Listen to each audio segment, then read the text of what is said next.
So ayun mga kababayan, mga kabarangay, magandang morning sa atin lahat, no?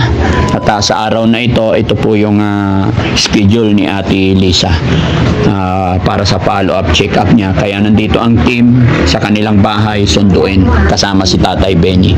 Samahan niyo po kami mga kababayan hanggang sa dulo ng video ito. Maraming salamat. Let's go, Tay. Sige, mauna kayo. Alalayan mo siya.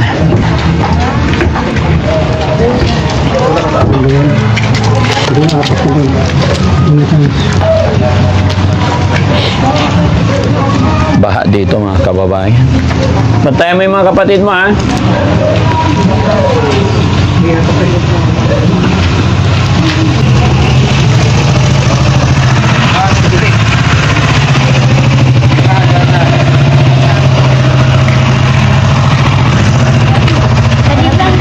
Hello po. Hello po. Oo. Sige po.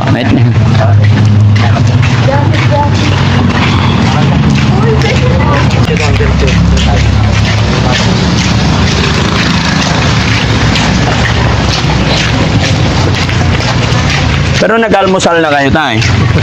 Ha? Tapos na kami. Tapos na. Si Ate Lisa, nakakain na. Ha? Hindi naman na siya alagain, Tay, di ba? Hindi na alagain si Ate Lisa. Okay na yan, eh. Hindi na alagain si Ate Lisa, mga kababayan. Ang laki na ng pagbabago. No?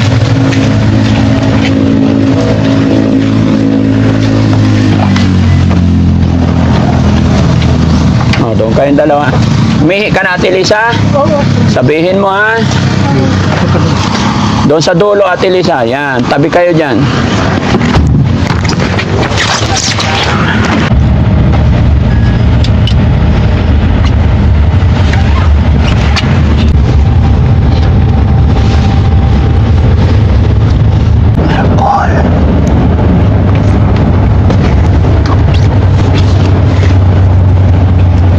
Maya mo na. Mamaya na. Wala ma-alcohol dyan.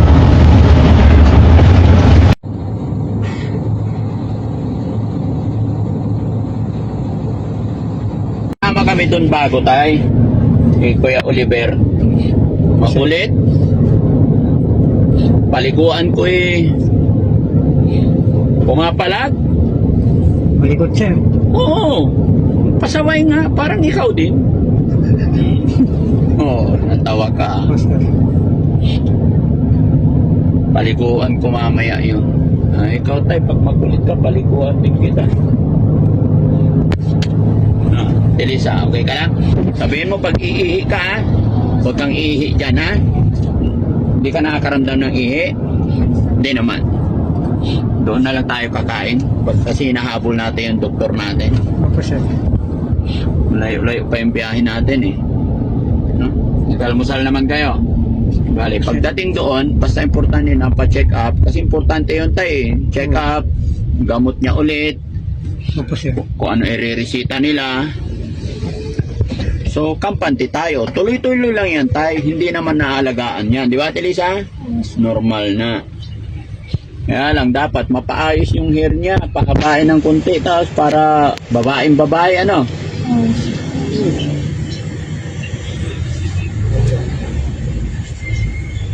Oh, yun pala eh.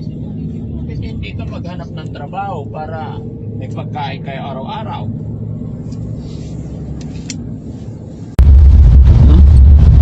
Mga kababayan, high tide ngayon. Time check po, alas 2 na po ng hapon mga kababayan. Tay, malapit na. Okay na kayo? Okay ka na? Sige. So yun mga kababayan, after po ng ilang oras namin biyahe, nandito na po kami malapit sa bahay pagamutan, no? Para ma-check ulit si Ate Lisa. Ate Lisa, okay ka lang? Oo, sir. Okay, so mamaya na ito mamaya na tayo kakain pagkatapos ng check up mo, ha? Very good. So ayan mga kababayan, mga kabarangay, malapit na naman po kami sa bahay pagamutan. At ito, gaya ng dati at dating gawi, bawal po ang camera sa loob ng bahay pagamutan. Kaya ito lang po ang may papasilip ko sa inyo. Abangan nyo po kung ano yung magiging resulta, ano kaya ang magiging mga pagbabago na mapapansin ng psychiatrist ni Ate Lisa, no? Okay. So, sasamahan naman sila ng ating mga kasamahan, mga kababayan. Yun nga lang po, bawal talaga ang camera. Okay? May konting traffic lang.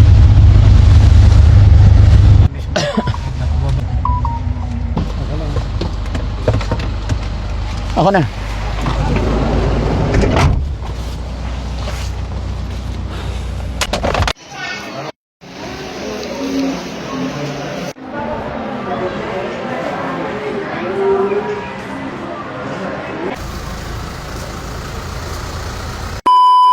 Ngayon mga kababayan, no? Time check, alas 5 ng hapon. Umalis kami sa bahay kaninang umaga from Pangasinan. At ito, natapos kami sa follow-up, check-up ni Ate Lisa. Thanks to God. At ito, may mga binili na tayong gamot. So, yung binayaran natin kanina, okay na. Ito yung sinasabi ko sa inyo mga kababayan na sa gamot talaga, yung mga ganitong pasyente ang medyo mahal. Pero okay lang naman, nakayanan pa naman. Pero yung binili namin dito is may bibilhin pa sa labas kasi. Ito na lang Sam, no? Multivitamins na lang. Yan na lang siya. Vitamins na lang. Wala sila dyan, sir. Wala sila dyan. Okay. So ano sabi ng doktor? Ito yung mga binili namin mga kababayan. Tapos ito. Good for, ang balik natin is December 5, sir. December 5. Wag na wag mong kakalimutan yun, tay, ha? Opo, sir. Lagi mong isa sa isip yung schedule ng check-up ni Ate Lisa. Tsaka wag na wag mong pababayaan malaktawan ang gamot niya. Opo, sir. Ano sabi ng doktor sa'yo, tay? Basta tuloy-tuloy lang ang gamot niya, sir. Bawal daw yung magkape. Ang gatas pwede naman, sir. Tapos yung mga Energen, yun mas maganda pa rin Energen. Yung bawal lang yung kape. Bawal ang kape. O yung sinabi niya sa akin, sir. Ano pa? Hindi tinanong kung ano yung pagbabago ni Ate Lisa. Tinanong nila, sir, okay naman sinasabi. Kaya nga, anong tanong nila? Nakakalaba ka na, nakakaligo ka na, sabi niya, sir. Oh. Opo, sir. Opo, dok, sabi naman niya. So marunong ka na maligo mag-isa, Ate Lisa? Very good. Nagsasalot pa ako, sabi niya. Nag-iigib na rin siya. Sabi niya, interview sila, dok. In-interview kayo. Kasi Interview mga niya. kababayan, mga kabarang, pagdating dito sa loob ng ospital, hindi na po sumasama si Daddy Frankie. Medyo nagpapahinga rin tayo konti dito sa loob ng ospital. Pagdating talaga sa loob ng ospital is hanggat nandyan ang family ng ating pasyente, sila yung mas karapat dapat talaga. Tsaka sa amin, puro alalay lang kami. Pero paglabas po, ang nag-assist si Kuya Sam at tsaka si Kuya KJ, no? At hindi kami nagbi-video sa loob ng ospital dahil yun ang pinakamahigpit na bawal, no? So, okay. Ito yung nabili. Okay. So, Sam, okay na ba tayo? Opo. Yung sa vitamins na lang, dads. Yung sa labas po. Oh, bibili tayo sa labas. Okay lang, walang problema. Oh, mayroon pa naman tayong pambili dito. Tinanong pa, sir, kung nagre-regla. Ha? Nagre-regla na siya, sabi niya. Ano? Tinanong kung nagre-regla pa siya. Oh. Hindi naman, sabi naman siya. Hindi na nire-regla? Oh. Pero nung nandun siya sa amin, Pero nire-regla siya. pag nagregla, dikit mo lang sa yung panmog, sabi naman niya. Para malaman mo siya na nagre-regla, sabi niya. Idikit sa? Sa mga papel. Ano? Pag nagregla daw, sir, idikit mo lang sa papel para malaman mo nagre-regla ka, sabi niya. Alin ang ididikit? Yung kwan siguro. Yung kwan, sir, siguro kami niya. Yun ang sinabi sa akin. Para alam mo na nagre-regla ka, sabi niya daw. Dapat monitor mo yun, tay. Ha? Tinanong ko, sir. Kaya nga, hindi. Ibig kong sabihin, kasi ikaw yung kasama niya sa bahay, dapat monitor mo yon. Sinasabi ko pa doon. Tapos lagi yung papaliguan ng may shampoo, kasi baka may kuto na naman si Ate Lisa. O Naliligo kamot ng araw-araw. kamot. Naliligo araw-araw yan, sir. Pero kailangan tayo may shampoo. Hindi porkit naligo. May kuto ka na, Ate Lisa? Siguro, sir. Siguro. Kamot ng kamot eh. Ha? Doon sa amin kasi mga kababayan, mayroon kaming Selsun Blue na ginagamit kasi yun yung pangontra sa kuto. Hindi naman po pwedeng araw-arawin yung Selsun Blue. Hindi pwedeng araw-arawin kasi mahal. Pwedeng araw-arawin kung afford. Kaya hindi namin pinapa-araw-araw kasi mahal. Di ba? Pati kay Kuya Sam, binigyan ko rin yun. Di ba, Kuya Sam? Kumusta Selsun Blue mo? Ganda, wala nang dandruff. Wala na. Ayan. Dati kasi mga kababayan, hindi ko rin alam yung mga yan. I-refer ko rin yan sa inyo, mga kababayan. Kasi yan ay turo din sa akin ng aking family doctors. No? So yung yung mga naituturo sa akin, sa amin, ng mga doktor na pinagmumulan ko, pinanggagalingan ko, ano yung mga suggest nila, at alam kong nakakabuti, yun din ay sinishare ko sa aking mga kasamahan, sa aking team, at sa aking mga beneficiary. Kaya sa inyo na mga nanonood, kung meron kayong mga dandruff or kuto, bili po kayo noon, Selsun Blue, nasa Mercury, no? Maganda yun, may menthol, yun, maganda sa scalp, maganda sa anit. Pag mararamdaman mo talaga pag pawisin yung ulo mo at nagkakaroon ka ng balakubak, gamitin mo yon. Ayun, mararamdaman mo after mong naligo, mararamdaman mo talaga yung ginhawa, parang gagaan, no? So, ganun din sana gawin mo, tay. Opo sir, bibili ng concert. Paano ka makabili, tay, kung hindi ka nagtatrabaho? Magtrabaho ka na, ha? Maghanap ka na ng trabaho, tay, ha? Sir, kung may mapapasokan sir, magtatrabaho ko. Sir. Hindi, tay, huwag mo sabihin yun. Dapat, ang sasabihin mo, kahit anong mangyari, maghahanap ako ng trabaho. Opo sir. Kasi paano kung wala kang mapasukan, hindi mo na mapakain yung mga anak mo? Di ba? Kawawa si Ate Liza. Nagutom na si Ate Liza. Kunin mo nga yung dyan sa pakainin muna natin sila bago ibiyahe. Tay, ay yung tubig, ay yung soft drinks. Matapon. Hawakan mo muna, tay. Sige mga kababayan, pakainin muna natin sila. O, hawak. Baka matapon. Ala, ipatong mo din. Mamaya na yung soft drinks, tay. Okay na. Dito muna. Okay na.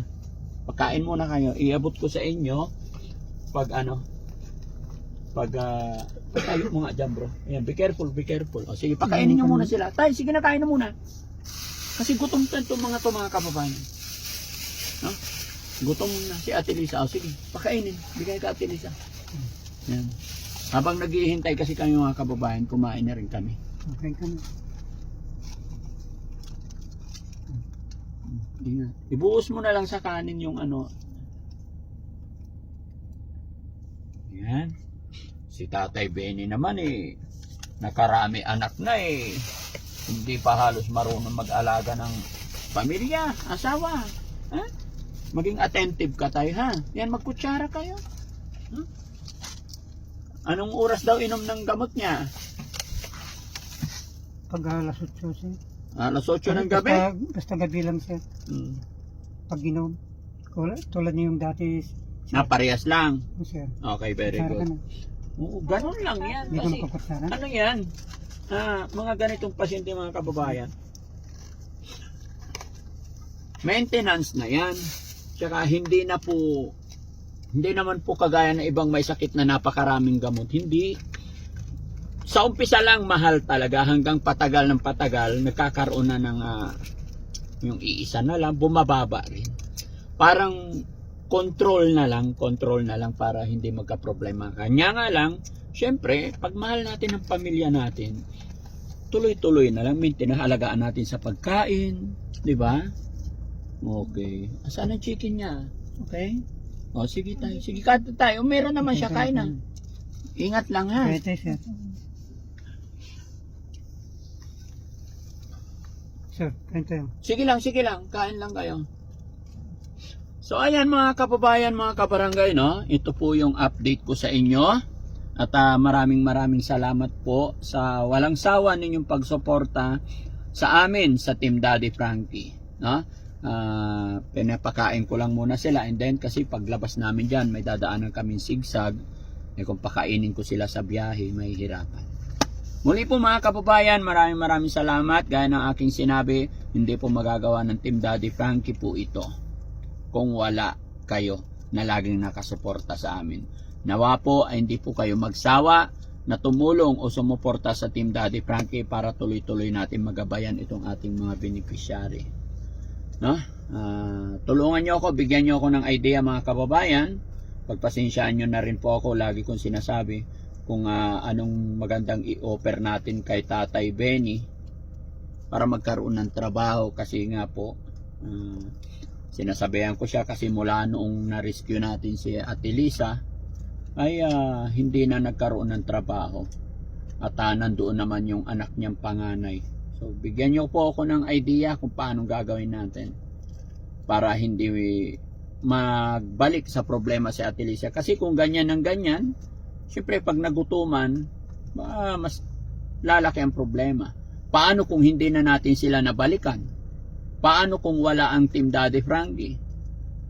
Naka-absent kami. Paano po yung pagkain at gamot ni Ate Lisa, di ba? Kaya pag-pray natin sana makayanan ni Tatay Benny. At sana lumaki yung mga anak niya ng maayos para sa ganun pagtanda nila may gagabay sa kanila. Kasi ang iniisip ko mga kababayan, paano na kung matanda na si Ate Lisa, matanda na si Tatay Benny, at kung hindi maturuan ng maayos yung kanyang mga anak, magiging ganun lang yung cycle ng pamumuhay. Hopefully naman po mga kababayan, ipag-pray natin na yun, iniisip ko po kung anong gagawin natin din sa mga anak, paano natin sila i-guide. Pero gaya na aking sinabi mga kababayan, syempre sa dami rin ng ating tinutulungan, kaya pinipwersa ko talaga si tatay na maghanap ng trabaho, no? Para hindi sila kawawa. Kaya muli po pagpaumanhin nyo po kung medyo napagsasabihan natin si tatay. Pero alam ko maintindihan tayo ni tatay dahil wala tayong ibang hangad kundi ay mapabuti ang kanyang pamilya. Kaya ko po ito nasasabi mga kababayan, mga ganito kay tatay, dahil nakikita ko po mula simula hanggang ngayon yung routine ng buhay nila, kahit wala ako sa bahay nila everyday, di ba? Nakikita ko po. Kaya sige, ayan. Kaya Rizky, daan tayo sa Mercury. Ito may mga resita pang bibilhin at may pera pa naman tayo.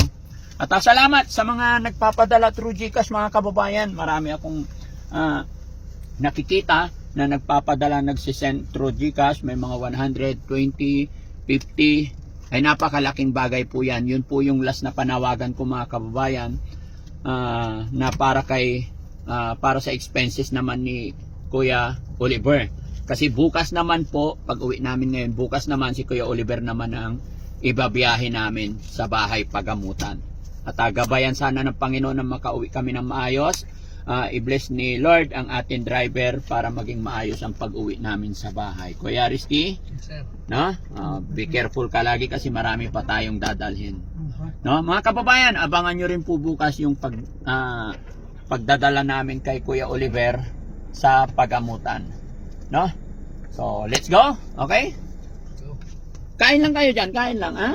Sige, ubusin mo yung ulam mo. Ha? Oo. Nabitin yung kanin. Ha? Hayaan mo, pagka stop ulit tayo para kakain, ha? Kumain ko lang.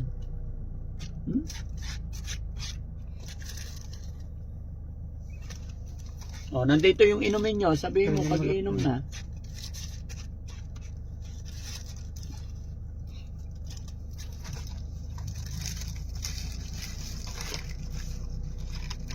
Karga mo sa plastic yung basura nila sa. Bigay mo sa kanila yung tissue. May tissue dyan tayo, napamuna. Kami na si Ate Lisa. Kamay si Ate Lisa eh. Oh, dito ang tissue tayo, ha? Kukuha ka. Ay, meron naman. Mamaya pagkatapos niyang kumain. Oh, ito yung drinks tayo. Inom ka. Oh. Be careful. Thank you. Kasi pag natakbo na yung sasakyan, hindi na kayo makakain kasi ganyan-ganyan. Tapos yung driver pa naman natin, si Kuya Rizky, medyo makulit mag-drive yan mga kababayan. Kuya Rizky, daan-daan lang ha? Yes, sir. Ano pangalan ko? Diyan ka mo. Mga kababayan, nahawa na si Kuya Rizky. Alam nyo ba yung sagot ni Kuya Oliver lagi? Ilang taon ka na, Kuya Oliver?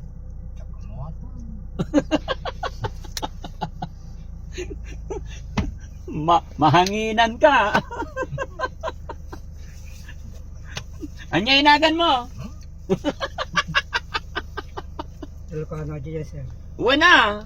Ilocano ato eh. Galing ako Ilocano agad sir. Naglaing na.